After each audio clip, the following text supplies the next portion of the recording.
Sir MT103 basically होता है Swift का कोड है। MT103 मैसेज है जो स्विफ्ट का है।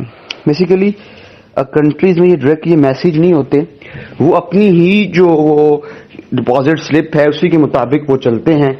आगे जब ये उनकी तरफ से मैसेज रूट होता है ऑन द एयर तो वो स्विफ्ट कोड में चला जाता है, उसे MT103 कहते हैं। वो उसको अपने हिसाब से हर कंट्री ने बनाया हुआ है और हर कंट्री अपने हिसाब से ही पैसों को भेजती है। तो ये नहीं होता कि डायरेक्ट ही वहां जब आप पैसे सेंड करने लगते हैं तो 71A में आप R लिखवा दें और बाकियों में आप ऐसे कर दें, ऐसा नहीं होता। जैसे आप हमारे अभी बैंक में जाते हैं तो आपसे 71 में क्या लिखना है ये नहीं होता।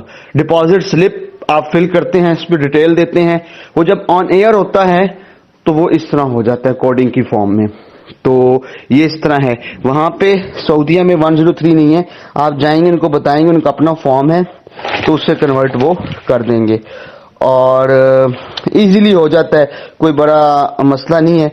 होता ही है कि जब आपको वहीं तसल्ली हो जाएगी, जब आप उनको अपना स्विफ्ट कोड और बैंक नंबर देंगे ना, बैंक अकाउंट नंबर, तो उसी टाइम जो आपकी ट्रेजरी है पैसे, ये चीज के आपको पता होना चाहिए कि पैसे जो हैं वो डायरेक्ट ये नहीं होता कि आपका जो बैंक अकाउंट जो ये मोरा का है उसमें फॉल करेंगे। इसका भी जरा प्रोसेस देखें ताकि आप बैंक में जाएं तो आपकी ज्यादा परेशानी ना हो। होता ये है, मैं आपको एग्जांपल ये देता हूं क्योंकि मैं खुद बैंकिंग फील्ड में हूं तो आपको थोड़ा मैं क्लियर कर दूं कि ये होगा क्या।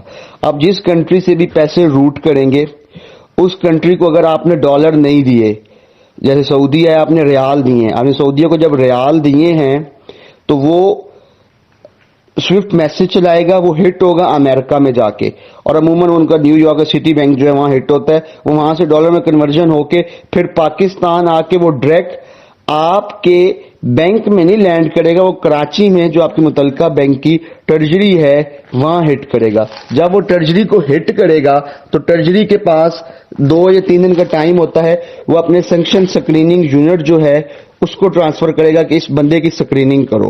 वो बंदे की स्क्रीनिंग होगी, वो आपके अब इन्होंने जो अकाउंट खोले हुए हैं मोरा वालों ने, वो इस्लामाबाद की मुतलका बैंकों की ब्रांचेस में अकाउंट है, वो स्क्रीनिंग वाला उसको मेल चलाएगा।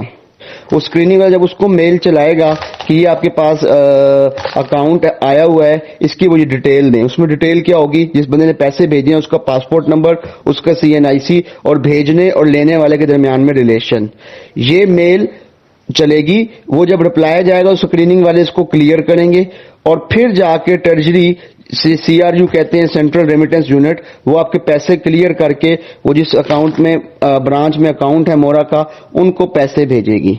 अब एक और चीज देखें, सबसे बड़ा इशू ये आ रहा है कि जिन लोगों ने अपनी जाके ब्रांचेस को अभी तक टच नहीं किया पाकिस्तान में, वहां से पैसे मंगवा लिए हैं, पाकिस्तान अपनी करीबी ब्रांच में जहां पे उन्होंने प्रोसेसिंग करवानी है टच नहीं किया, तो वो जो दूसरी ब्रांच खुली हुई है उनकी इस्लामाबाद में, उसको पता ही नहीं चलेगा कि हमने पैसे भेजने कहाँ हैं।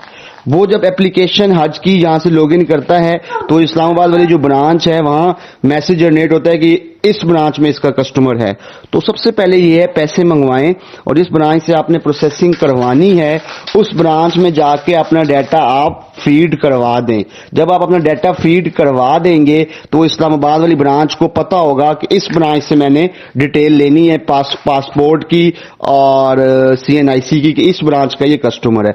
और आपको एक मजे की बात बता दूं कि मिनिस्ट्री जो कर रही है, मिनिस्ट्री ये कर रही है कि जिस दिन आप मुतलका ब्रांच में जाके प्रोसेसिंग करवा रहे हो, मतलब आज आप अभी चले जाओ और उधर जो आपका आज जिस टाइम आप इन हो जाएंगे वही आपका एप्लीकेशन का टाइम होगा। बेशक आपका रेमिटेंस मंगल या बुध को भी आए, आपकी एप्लीकेशन का टाइम वही होगा। तो आप लेट ना हो, मुतलका ब्रांच जाएं, वहां अपनी फीडिंग करवाएं। पैसे लेट भी हैं तो पैसों का वेट ना करें, आप अपनी फीडिंग करवा लें तो आपका एप्लीकेशन नंबर टाइम वो होगा।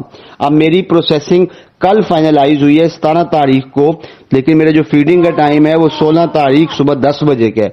तो आई थिंक सो मैंने काफी डिटेल में आपको बता दी है और क्लियर हो गया होगा। अगर अभी भी नहीं हुआ कोई क्वेश्चन है तो आप पूछ सकते हैं।